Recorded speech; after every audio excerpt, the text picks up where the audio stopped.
আসসালামু আলাইকুম।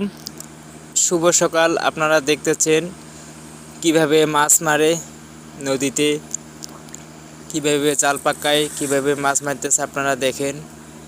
এই ভাই আমার খুব পরিশ্রম করতেছে, কিন্তু কপালে যে আল্লাহ মাছ লেখছে কি লেখছে না আপনারা দেখুন ভিডিওটা। সে অনেক চেষ্টা করতেছে মাছ ধরার জন্য, তার কপালে যে আল্লাহ মাছ লেখছে কি লেখছে না, তার কপালে যে মাছ আছে কি আছে না দেখুন। জালটা উঠালেই বুঝ পাবেন মাছ পাইছে কি পাইছে না। পানির তলের ব্যাপার, দেখুন আপনারা সবাই মাছ পাইছে কি পাইছে না। আমার তো জানা মতে মাছ পাওয়ার কথা, সে দেখুন, কিন্তু জালের মধ্যে অনেক কাদা জমছে, কিন্তু মাছ পাইছে কি পাইছে না আমি সেইটা বলতে পারতেছি না। আপনারা দেখুন ভিডিওটা সর্বোচ্চ শেয়ার করে দেবেন, সবাইকে দেখার সুযোগ করে রাখবেন।